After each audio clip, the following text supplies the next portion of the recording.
ನಮಸ್ತೆ ಕರುನಾಡು. ನಾನು ಸಾಗರ್ ಜಾನಕೆರೆ, ಮಲೆನಾಡು ರಕ್ಷಣಾ ಸೇನೆಯ ರಾಜ್ಯಾಧ್ಯಕ್ಷ ಆಗಿರ್ತೀನಿ. ಏನಪ್ಪ ಇವತ್ತು ಈ ವಿಡಿಯೋದ ವಿಶೇಷ ಅಂತಂದರೆ, ನಮ್ಮ ಜೊತೆ ಒಬ್ಬರು ವಿಶೇಷವಾದ ಸ್ವಾಮೀಜಿ ಇದ್ದಾರೆ. ಇವರ ಪರಿಚಯ ಇರಬಹುದೋ ಇಲ್ಲೋ ನನಗೆ ಗೊತ್ತಿಲ್ಲ. ಸ್ವಾಮಿಗಳೇ ನಮಸ್ತೆ. ಯಾವ ಊರು ನಿಮ್ಮದು? ಚಿಕ್ಕಮಂಗ್ಳೂರು. ಕಾಲ್ನಡಿಗೆಯಲ್ಲಿ ಹೋಗ್ತೀರಾ ಹಿಂಗೆ ಶಬರಿಮಲೆಗೆ? ಅಮೌಂಟ್ ಇರಲಿಲ್ಲ. ಹಾಂ ಯಾರೋ ಬಂದು ತಗೊಳ್ತಾರೆ, ಅವರು ವರ್ಷ ಮಾಡಿ ಹಾಕ್ತಿದ್ರು. ಹಾಂ ಸ್ವಾಮಿ ಸುಮ್ಮನೆ ಯಾಕಂದ್ರೆ ಹೋಗಿ ನಡ್ಕೊಂಡು ಹೋಗ್ತೀವಿ, ನೀವು ನಡ್ಕೊಂಡು ಹೋಗಿ ಒಂದು ತಿಂಗಳು ಬೇಕು ನೀವು ನಡೆಯೋಕ್ಕೆ, ತಗೊಳ್ಳಿ ಅಂತ ಅವರು 1,000 ಕೊಡ್ತಿದ್ದಾರೆ. ಆಯಿತು. ಸ್ನೇಹಿತರೆ, ಈ ಸ್ವಾಮಿಗಳ ವಿಶೇಷ ಏನಪ್ಪ ಅಂತಂದರೆ, ಎಲ್ಲರೂ ಸಹ ಶಬರಿಮಲೆಗೆ ಮಾಲೆ ಹಾಕ್ತಾರೆ, ಎಲ್ಲರೂ ಸಹ ಹೋಗ್ತಾರೆ, ಆ ಕಾಲ್ನಡಿಗೆನಲ್ಲೂ ಹೋಗ್ತಾರೆ, ಅದಾದಂಥ ಬಸ್ಸಲ್ಲಿ ಹೋಗ್ತಾರೆ, ಎಲ್ಲ ಹೋಗ್ತಾರೆ. ಆದರೆ ಈ ಸ್ವಾಮಿಗಳು ವಿಶೇಷವಾಗಿ ಆಯಿಲ್ನ ಕುಡಿದು ಬದುಕ್ತಾರೆ. ಯಾವ ಆಯಿಲು? Waste oil. ಸ್ವಾಮಿಗಳೇ ತೋರಿಸಿ ಆ ಆಯಿಲ್ನ. ಎಷ್ಟು ವರ್ಷದಿಂದ ಕುಡಿತಿದ್ದಾರೆ ಸ್ವಾಮಿಗಳೇ ನೀವು ಈ ಆಯಿಲು? ಇಲ್ಲಿದ್ದಾಗಲ್ಲ, ಕಾರವಾರ ಗಾರೆ ಕೆಲಸಕ್ಕೆ ಕರ್ಕೊಂಡು ಹೋಗಿದ್ದು. ಹಾಂ ಕೆಲಸ ಮಾಡ್ತಾನೆ ಮೇಸ್ತ್ರಿ ಒಂದು 5 ವರ್ಷ ಕೆಲಸ ಮಾಡ್ಕೊಂಡು ಕೊಡ್ತೀನಿ ಅಂತ ಪೇಮೆಂಟ್ ಕೊಡಲಿಲ್ಲ. ಶಬರಿಮಲೆ ಹೋಗೋ ಟೈಮಲ್ಲಿ ಓನರ್ ಹತ್ರ ಪೇಮೆಂಟ್ ಇಸ್ಕೊಂಡು ಪರಾಗಿ. ಹಾಂ ಅವಾಗ ಒಂದು ಸತಿ ಗ್ಯಾರೇಜಲ್ಲಿ ಹೋಗಿ ಊಟ ಕೇಳಿದೆ, ಹೊಟ್ಟೆ ಇಸ್ತಾಯಿತ್ತು. ಅದಕ್ಕೆ ಬಿಲ್ಡಿಂಗ್ ಓನರಿಗೆ ಕೇಳ್ತೀನಿ, ಇಲ್ಲ ಸುಮ್ಮನೆ ನಿಮ್ಮ ದುಡ್ಡು ಇಸ್ಕೊಂಡು ದುಡ್ಡು ಇಸ್ಕೊಂಡು ಹೋದ್ರು ಅವರು ನಿಮ್ಮ ಓನರ್. ಅವಾಗ ನಾನು ಒಂದು ಹೊಟ್ಟೆ ಇಸ್ತಾಯಿತ್ತು, ತುಂಬ ಹೊಟ್ಟೆ ಇಸ್ತು. ಶಬರಿಮಲೆ ಹೋಗ್ಬೇಕು, ಆ ದುಡ್ಡು ಹೋಯ್ತು, ಸಿಗಲಿಲ್ಲ. ಆಮೇಲೆ ಹೋಗಿ ಊಟ ಕೇಳ್ತೀನಿ, ಇಲ್ಲ ಆಯಿಲ್ ಐತೆ ಹತ್ರ ಬನ್ನಿ. ಅವ್ರು ತಮಾಷೆ ನೋಡ್ಬೇಕಾಯ್ತು, ನನಗೆ ಹೊಟ್ಟೆ ತುಂಬಬೇಕಾಯ್ತು. ಅವ್ರು ತಮಾಷೆ ನೋಡಬೇಕಾಗಿತ್ತು, ದುಡ್ಡಿರಲಿಲ್ಲ. ಆ ಟೈಮಲ್ಲಿ ನಿಮ್ಗೆ ವೇಸ್ಟ್ ಆಯಿಲ್ ಕುಡಿ ಅಂತ ಆಯಿಲ್ ಕೊಟ್ಟರು. ನಾನು ದುಡ್ಡು ಕೇಳಲಿಲ್ಲ, ಹೊಟ್ಟೆ ಇಸ್ತಾಯಿತ್ತು ಸಮಯ ಅಂತ ಕೇಳಿದೆ ಅವ್ರ ಹತ್ರ. ಅಲ್ಲಿವರೆಗೂ ನೀವು ಊಟ ಮಾಡ್ತಿದ್ರಿ ಮಾಡ್ತೀನಿ. ಅಲ್ಲಿವರೆಗೆ. ಆಮೇಲೆ ನೀವು ಅವರು ಆಯಿಲ್ ಕುಡಿ ಅಂದರೆ ನೀವು ಕುಡಿದ್ರಾ? ಎಲ್ಲಿ? ಯಾವ ಊರಲ್ಲಿ? ಕಾರವಾರ. ಕಾರವಾರ. ನೀವು ಗಾರೆ ಕೆಲಸಕ್ಕೆ ಹೋಗ್ತಾ ಇದ್ದಂತ ಮೇಸ್ತ್ರಿ ಹೇಳಿದ್ದ. ಅವತ್ತಿಂದ ಇವತ್ತಿನ ಮೇಸ್ತ್ರಿ ಅಲ್ಲ, ಬೈಕ್ ಗ್ಯಾರೇಜ್. ಬೈಕ್ ಗ್ಯಾರೇಜ್ ಅವರು. ಅವತ್ತಿಂದ ಇವತ್ತಿನವರೆಗೂ ನೀವು ಆಯಿಲೇ ಕುಡಿತಿರೋದು? ಆಯಲ್ಲು ಟೀ ಕಾಫಿ ಅಷ್ಟೇ. ಊಟ ಊಟ ಅನ್ನ ಊಟ ಎಷ್ಟು ವರ್ಷ ಆಯಿತು? ಈಗ 29 ವರ್ಷದಿಂದ ಇದೆ. ಇದು ವೇಸ್ಟ್ ಆಗಿಲ್ಲ ಸ್ವಾಮಿಗಳೇ? Engine oil. ಜೀವಕ್ಕೇನು ತೊಂದರೆ ಆಗಲ್ಲ? ಹಂಗಾಗಿದೆ ಇಷ್ಟು ವರ್ಷ ನಾನು ಭೂಮಿ ಮೇಲೆ ಇರ್ತಿದ್ವಿ. ಅಲ್ಲ, ಇದನ್ನ ಕುಡಿದು ಡೈಜೆಸ್ಟ್ ಮಾಡ್ಕೋಬೋದಾ?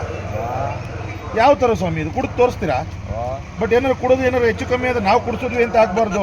ನಿಮ್ಮ ಸ್ವಇಚ್ಛೆಯಿಂದ ಕುಡಿತಾ ಇದ್ದೀನಿ ಅಂತ ಹೇಳ್ಬೇಕು ನೀವು. ಆಮೇಲೆ ಏನಾದ್ರು ಕುಡಿದು ಹೆಚ್ಚು ಕಮ್ಮಿ ಆದರೆ ನಾವು ಹೊಣೆಗಾರಿಕೆ ಆಗ್ಬಿಡ್ತೀವಿ. ಎಷ್ಟು ವರ್ಷದಿಂದ ಕುಡಿತಿದ್ದೀನಿ ಅಂದರೆ? 17 ವರ್ಷ ಊರಿನಿಂದ. 17 ವರ್ಷ. ಈಗ 17 ವರ್ಷ ರನ್ನಿಂಗು ಆಯಿಲಲ್ಲೇ ನೀವು ಜೀವನ ಮಾಡ್ತಿರೋದು.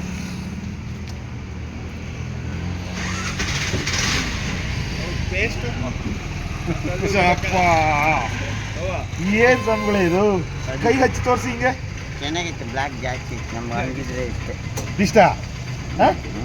ಬೆಳಗಿನ ತಿಂಡಿ ನಿಮಗೆ ಇದೇನೆ? ನಮ್ದು ಅವರು ಅಷ್ಟೇ. ಮಧ್ಯಾಹ್ನದ ಊಟ? ಯಾವಾಗೂ ಅದೇ ನಮ್ದು. ಮಧ್ಯಾಹ್ನದ ಊಟನೂ ವೇಸ್ಟ್ ಇಲ್ಲ. 8 ಲೀಟ್ರ್ ಬೇಕು. 8 ಲೀಟರ್ ಕುಡಿತಾರೆ ಒಂದು ದಿವಸಕ್ಕೆ ಆಯಿಲ್ನ? 8 ಲೀಟರ್ ಬೇಕಾದ್ರೆ 20 ಲೀಟ್ರ್ ತಂದು ಕೊಡಿ, ಬೇಕಾದ್ರೆ ಕುಡಿಲ್ಲ, ಆಮೇಲೆ ಮಾತಾಡಿ. ಸ್ವಾಮಿಗಳೇ, ನನಗೊಂದು ಬಾರಿ ತಲೆಗೆ ಹೋಗ್ತಾರೋ ವಿಚಾರ. ಭಾರಿ ಹೋಗ್ತಾ ಇದೆ ನನ್ನ ತಲೆಗೆ. ಟಾಯ್ಲೆಟ್ಗೆ ಹೆಂಗೆ ಹೋಗ್ತೀರಾ? ಅದೇ ಕಲರ್, ಇದೇ ಕಲರ್ ಎಲ್ಲ ಆಯಿಲೆ. ಯೂರಿನ್ ಪಾಸ್ ಮಾಡಿದ್ರೆ ಎಲ್ಲ ಸೇಮ್ ಕಲರ್. ಮೂತ್ರ ವಿಸರ್ಜನೆ ಮಾಡಿದ್ರು ನಿಮ್ಗಿದೇನೆ ಆಯಿಲೆ ಬರುತ್ತೆ. ಅದೇ ಏನು ಟೇಸ್ಟ್ ಇರುತ್ತೆ ಸ್ವಾಮಿಗಳೇ ಇದು? ನಮ್ಗೆ ಗೊತ್ತಿಲ್ಲ, ಅದು ನಮ್ಮ ಅಯ್ಯಪ್ಪನಿಗೆ ಗೊತ್ತಿಲ್ಲ. ಆಯಿಲ್ ಹಾಕಿದ್ರೆ ಗಾಡಿ ಓಡುತ್ತೆ ಅಂತ ಗೊತ್ತಿತ್ತು, ಆಯಿಲ್ ಹಾಕಿದ್ರೆ ಬಾಡಿನೂ ಓಡ್ತಾ ಇದೆಯಲ್ಲ ಸ್ವಾಮಿಗಳೇ? ಅದೇ ಇಷ್ಟು ವರ್ಷ ಡಾಕ್ಟ್ರು ನನಗೆ ಉಳಿಸಲ್ಲ, ನನಗೆ ಕಾಯ್ದಿರೋ. ನಿಮಗೆ ಹುಷಾರಿಲ್ದಂಗೆ ಹುಷಾರು ತಪ್ಪುತ್ತಾ? ನನಗೆ ಅದ್ರ ಬಗ್ಗೆ ಚಿಂತದೆ ಇಲ್ವಾ? ಅಲ್ಲ, ನಿಮ್ಗೆ ಏನೋ ಜ್ವರ ಬರೋದು, ಹುಷಾರು ತಪ್ಪೋದು ಯಾವ ಥರ ಆಗಿದೆಯಾ 17 ವರ್ಷದಿಂದ ಇಲ್ಲಿವರೆಗೆ? ಅವೆಲ್ಲ ಇಲ್ವೇ ಇಲ್ಲ, ಬಂದೇ ಇಲ್ಲ. ಡಾಕ್ಟ್ರ್ ಏನಂತಾರೆ ಇದನ್ನು ಕುಡಿಬಾರ್ದು ಅಂತಾರ? ಯಾವೆಲ್ಲ ಸುಮ್ಮನೆ ಇರೋ ಡಾಕ್ಟ್ರುಗಳು ಬಿಡಿ. ಅಲ್ಲ, ಏನು ಹೇಳ್ತಾರೆ ಡಾಕ್ಟ್ರು? ನಾವೆಲ್ಲ ನಂಬಂಗಿಲ್ಲ, ನಂಬೋದು ಅವ್ರು ಒಬ್ಬರೇ, ಅಯ್ಯಪ್ಪನ ಮಾತ್ರ. ಅವರೇ ದೊಡ್ಡ ಡಾಕ್ಟ್ರು ನನ್ನ ಬಾಳಲ್ಲಿ. ಯಾವ ಡಾಕ್ಟ್ರಿಗೆ ಕಾಫಿ ಕುಡ್ದಂಗೆ ಕುಡಿತಿದ್ರಲ್ಲ ಸ್ವಾಮಿಗಳೇ ಆಯಿಲ? ಏನು ಮಾಡೋದು, ಜೀವನ ಇರೋದು ಹಂಗಿಲ್ಲ, ಏನು ಮಾಡೋಂಗಿಲ್ಲ ಅವೆಲ್ಲ. ಭಗವಂತ.